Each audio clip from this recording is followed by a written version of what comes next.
முக்கிய செய்தி. வெளியுறவு அமைச்சர் மிக முக்கிய தகவலை தெரிவித்திருக்கிறார்.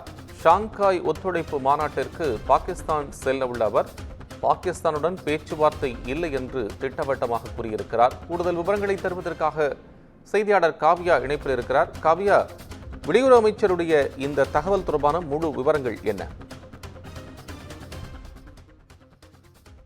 பாகிஸ்தானுக்கு மத்திய வெளியுறவுத்துறை அமைச்சர் ஜெய்சங்கர் செல்ல உள்ள நிலையில் எந்த வகையிலும் பாகிஸ்தானுடன் இருதரப்பு பேச்சுவார்த்தையில் இந்தியா ஈடுபடாது என ஜெய்சங்கர் திட்டவட்டமாக அறிவித்திருக்கிறார்.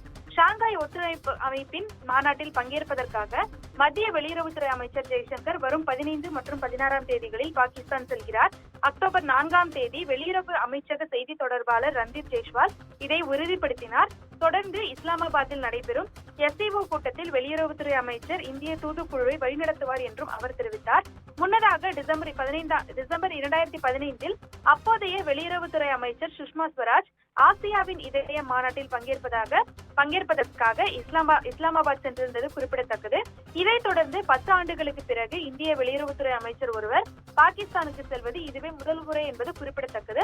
தொடர்ந்து வெளியுறவுத்துறை அமைச்சகத்தின் செய்தி தொடர்பாளர் ரந்தீப் ஜெய்ஸ்வாலிடம் வெளியுறவுத்துறை அமைச்சர் பாகிஸ்தானுக்கு செல்வது இந்தியா பாகிஸ்தான் உறவுகளை மேம்படுத்தும் முயற்சியாக கருதப்படுமா என கேள்வி எழுப்பப்பட்டது.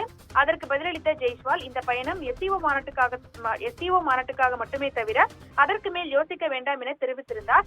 இந்த நிலையில்தான் தொடர்ந்து இந்த சந்திப்பு தொடர்பாக ஜெய்சங்கர் கருத்து தெரிவித்திருக்கிறார்.